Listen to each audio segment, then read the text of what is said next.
What's good, y'all? Hope everybody's well. I know it's been a little minute since I did a film review. Things have been so hectic. I do apologize. But there's a lot going on the Institute for Black Male Studies site, on the Onyx Report. I moved to a daily format. So there's a lot more to take in, and I hope you guys enjoy some of that. I'm going to be doing a series, a couple of things in the next few weeks. I will be getting to the Falcon and the Winter Soldier. I just want to wait till the series ends, and to my knowledge, it only has like 3 more weeks, so they're halfway through this. It's only a 6 episode series, and we've already had 3. So I'm gonna do that one soon, and it's also been asked that I review Concrete Cowboy, so I'm gonna go watch that, and I'll have a review for you guys as far as that's concerned. But today, as you can see, we're gonna deal with Godzilla versus Kong. And, as you know, this film series is not just an arbitrary review of films. It's most particularly dealing with black parents of sons, or parents of black sons, I'll put it that way. And the reason we're doing it, as usual, as you guys know, because you've signed up, is because I try to give you tips on how to create conversation and dialogue with sons using film. And this is a good one to use because it connects on a couple different levels. Now, if you've been following this series, I can't remember what they call it, the MonsterVerse. It has a universal title. It's all centered around Godzilla. There are several films in. They did Godzilla, then they did a sequel to that with Godzilla versus a number of different creatures, but mainly Ghidorah. And now we have, and of course they had a Kong movie on its own, and it was kind of a big reveal at the end of that version of Kong set in the 1960s was connected to the Godzilla universe, and you saw it at the end during the credits where you saw, I think it was like a cave drawing where you saw Kong and Zilla as ancient enemies. So, they built on that, and they hinted at Kong's continued existence 50 years later or so, 50, 60 years later, in the last Godzilla versus Ghidorah movie. It wasn't called that. I think it was called Godzilla King of Monsters. And they kind of reference that Kong exists in that universe, but he's kind of siloed off from all the other monsters. So this is the movie where we get to see them go toe to toe. Now, the reason that I talk about this in regard to, black boys and black men is because, one, on an entertainment sci-fi, action movie level, yeah, I mean, men tend to be drawn to these kind of series and whatnot. So you got that level of it, and that's sure to capture your son's imagination or interest for the time that it's on the screen. But real quick, there is another reason for this too. A lot of people don't know the King Kong character himself is actually based on a black man, right? This is Jack Johnson. Right? Jack Johnson was the heavyweight boxing champion of the world, closer to the beginning of the 20th century. The man fought battles in rings that would just be unfathomable to this day. I mean, literally thousands of angry white men in the audience, any one of them who could have shot him at any point in time. And yet he's in the ring beating the crap out of white champions with a smile on his face and doing it with ease, ending, because this was a time period where they didn't have the kind of regulations they have now as far as boxing. So they could have round upon round upon round, to unnecessary levels, in terms of the number of rounds. But he would often end the match looking the way he did at the beginning, unscathed. I mean, he was one of the early ones that advocated for a style of boxing where you didn't take punches. You slipped a punch, you blocked, you moved. Whereas prior to that, it was just a slugfest where you take it, you give it, and whoever's still standing at the end is the champ. He kind of initiated it. Now, he was physically, incredible. He was terribly strong. He was quick. He was agile. But despite all of that, he advocated for a style of boxing where you didn't take punches that you didn't have to take. But then you'd give them. So a lot of his matches, he'd knock people out and he'd not have a mark on him. And then he'd walk off into a crowd of thousands of angry white men spitting and yelling, and he would do so unscathed. It was really quite incredible. If anything, they actually had to develop a law via Congress to finally take Jack down because they couldn't do it in the ring. And the reason for that was Jack had a penchant for white women. prostitutes, many of whom he'd get with several of them. He'd carry them with him to different places when he, would continue to travel and be on the road. So Congress passed a policy about, sex trafficking, right, across lines, across, state lines and whatnot. And they used that as a rationale to strip him of his title and arrest him, so on and so forth. And he didn't take anybody involuntarily. It was just because he was this prominent, wealthy black male who was seen frequently with white women. They were prostitutes, but still they were white. So this was a problem. And so eventually the character of King Kong would kind of be based on Jack, right? The character, if you remember the initial stories, Kong was drawn to white women. They weren't sexual relationships, obviously, because Kong was, Kong was Kong. He was too big. But the point was there was some kind of tie between Kong and white women. And of course, at the end of the story, he has to die, which he does, in New York and whatnot, falls off the building and that. So the whole story relating to King Kong is tied in America's view of black men as savage, as primitive, as sexually motivated, hypersexual, especially in regard to white women, and having a primary lust for white women. In this series, it's a little interesting. Now they start to move. Well, let me just kind of approach it sequentially. Kong movies have been coming out every generation, right? By the time I was born in the 70s, the Kong that came out was Jeff Bridges and was Jessica Lange, right, in the 1970s. And that was new age for its time, because prior to that it was more the 60s, and you had Kong versus Zilla, in the 50s and 60s. You had those films. The Kong films have been coming out since the early part of the 20th century, for the most part, as soon as you were able to have these kind of films. But in the 70s, it was an interesting turn. They find this island. It wasn't explicitly stated that it was anywhere near Africa, but the inhabitants of the island were Africans. And they, dedicated many of their women to Kong to keep Kong from destroying them, right? And at one point, they're about to give Kong about 6 women. But these white people, Jeff Bridges, led by Jeff Bridges, Charles Grodin, Renee, I never can pronounce his name right. He was Odo in Star Trek Deep Space Nine. He was in the film. Anyway, these white people come to the island, and upon being seen, they see Jessica Lange, blonde-haired, blue-eyed white woman, and they offer to exchange 6 black women for her. Well, I should clarify. They were going to give Kong a woman. They saw Jessica Lange wanted to give 6 black women for her so that they could give her to Kong instead. And this was a powerful moment, because in the film it definitely gives a visual kind of narrative as to the value of black women, right? And the white men turn them down, so they end up kidnapping her and then giving her to Kong, and these white men have to go deep into the island to try and rescue her, which they do. And they trick Kong, knock him out, and bring him to New York, and that's the kind of series in the 70s. Since then, they had a series of Kong movies. I want to say in the 80s they did, but they definitely redid the series a number of years ago with Jack Black. Kong is much smaller, and this island no longer has Africans. They look kind of Indonesian, but they have all kinds of paint, so they're racially obscure, and they did that on purpose because the blowback on Kong and primitivity and Africans is so pungent that they had to go a different direction, but they still couldn't avoid the white woman connection, right?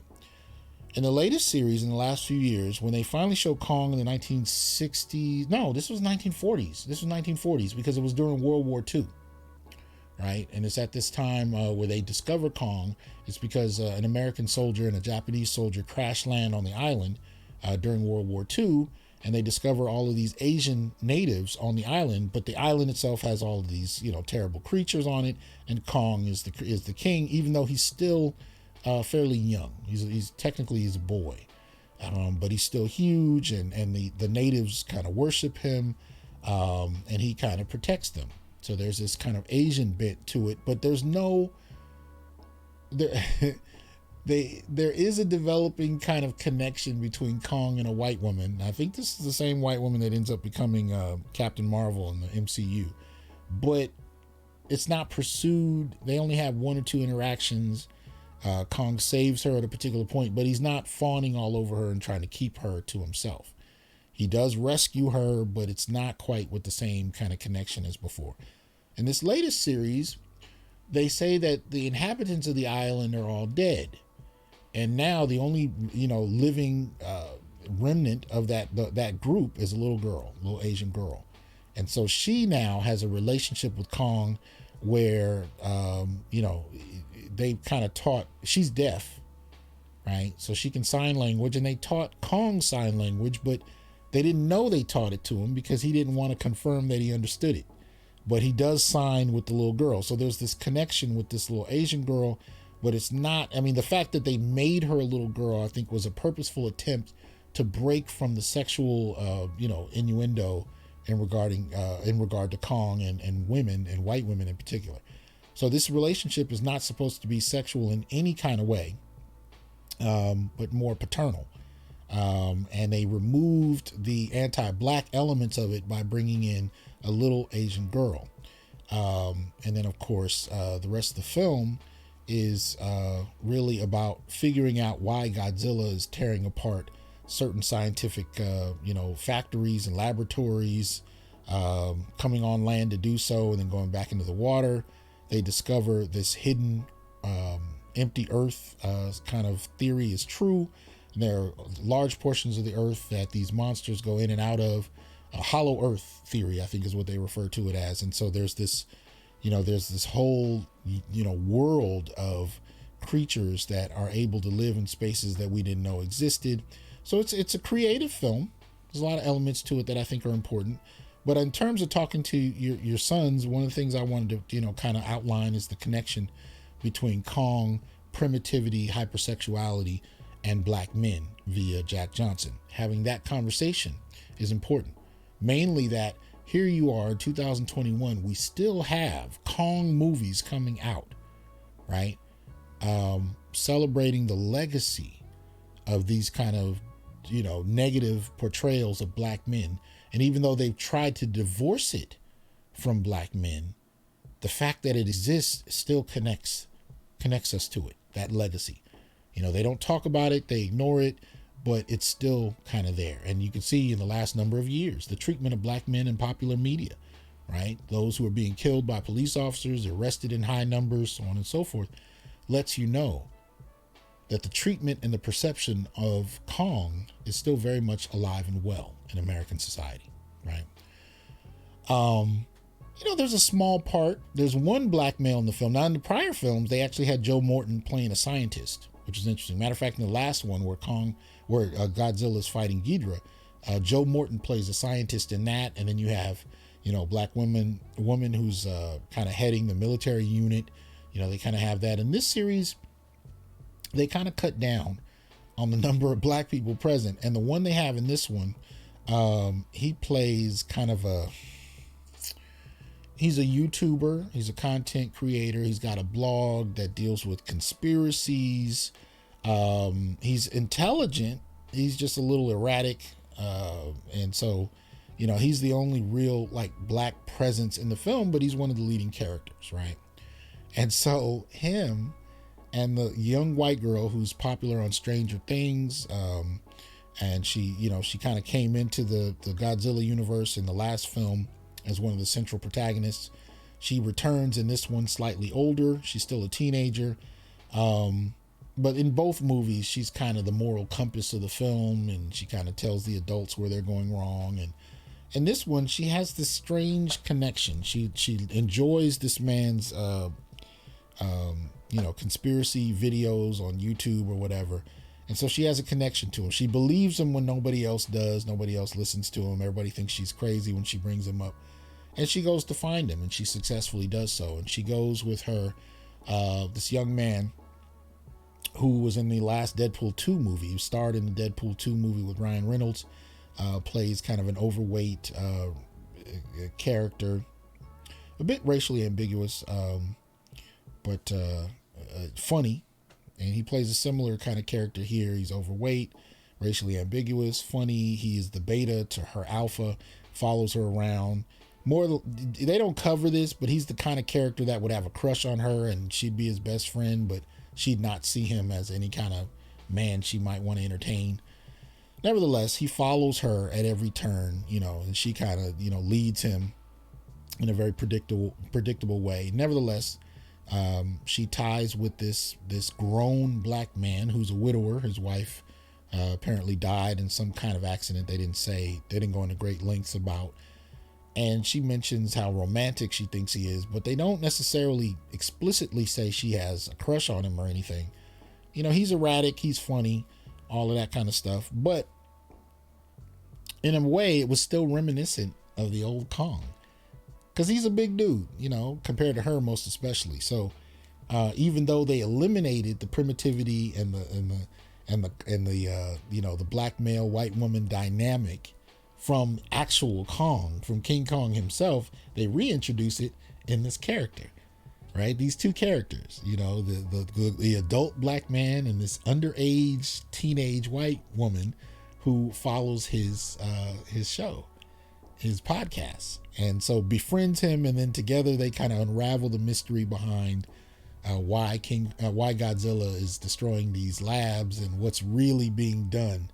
And this leads to the reveal of Mechagodzilla, right? In the scientific corporation that produces him, creates him, the energy source that they're looking for in the hidden world, the Hollow Earth. They're trying to find this mysterious energy source that can power Mechagodzilla, and it requires going to the center of the Earth, which they are able to do by funding an exhibition that takes Kong to the center of the Earth, where Kong kind of leads them to what they're trying to find. But my point here is that they reintroduce not necessarily the savage in the black male that leads this cat. Well, he's a central figure. He's not leading it. But they don't necessarily reintroduce the savage, but they reintroduce a narrative of black men as strange and other. And, he's intelligent. He's actually smart enough to have figured out what's been going on before anybody else. So they do credit him with that. But he's not necessarily considered a viable masculine figure. The fact that he's widowed suggests that he has been at some point, right? He was of sexual interest to someone. They didn't make him completely, they didn't neuter him completely, which they've done in other films. But he's still so strange that nobody takes him as a serious sexual entity at this point, right? But they still nonetheless tie him to this white teenage girl. And very much like the old stories with Kong, it's a non-sexual relationship that has sexual overtones in the fact that they're connected and they're drawn together in some way, shape, or form, right? Which all leads back to Jack Johnson's interest in white women. I think they end up reinvoking it here while at the same time trying to disassociate Kong from it. And so I think that's an interesting narrative. So you can have conversations. Essentially with this movie, you can use it as a jumping off point with your sons to have conversations about the legacy of black men, about corporatism and environmental pollution, about the misuse of automation and technology. There's elements of that, with Mechagodzilla as an automated form of Godzilla used to, kill off the Titans. That's what they call them. They don't call them monsters in this universe.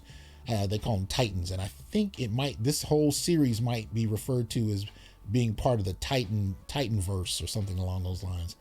But anyway, so you can have conversations about automation, especially during the pandemic, where we're seeing corporations using automation to justify needing a profit and eliminating jobs. I released a video a few weeks ago talking about how you have major stores from Walmart to Kroger's that are experimenting more and more, and Amazon did this for a while as well, with checkouts that, automatic checkouts where you didn't have cashiers, where stores just basically had people stocking shelves and that was about it. You know what I mean? These forms of automation take away jobs, especially at a time period where people have been losing them in the last year, right? So there's a conversation to be had about that. Like I said, environmental pollution in terms of what the factories are doing, this search for a new energy source, at the expense of people's safety, the misuse of the media, because they turn the media against Godzilla and use that to obscure what is actually causing Godzilla to act out. All right, so media manipulation is part of that dynamic you can talk about as well. But there's a number of different elements, and you might see more because I'm just kind of skimming over this. But I just wanted to give you a few of those basic elements to the story. Because on one level, it's entertaining. You get to see who wins, and they complicate it, who wins between Godzilla and King Kong. But they complicate it because they actually have about 3 rounds. One Godzilla wins one, Kong wins another, and then you see who wins the third. But then that's complicated by both of them fighting both individually and together with Mechagodzilla. And so what you end up with, if you really count the cards, is it's not quite so clear who's the dominant between Godzilla and King Kong. But this whole universe is really based off of Godzilla, so I think he technically gets the nod, but you'll see what I mean when you watch it. There, in terms of who wins, at one point there's a clear winner, but then it gets a little confusing. It's kind of one of those things like when you had Ali and Frazier fighting. What happens when Frazier pulls it out, and then somebody beats the crap out of Frazier, and Ali has to come fight that guy. Yeah. So you ask the question, who's really the better between Ali and Frazier? What happens when Ali is beat up by Frazier, and then Frazier gets beat up by George Foreman, and then Ali beats Foreman? It's kind of an interesting mix. You'll get a little element of that here. But anyway, I hope you enjoy. I hope you enjoy the series, and I do hope you take it as an opportunity, as usual, to spark conversation. All right? Peace.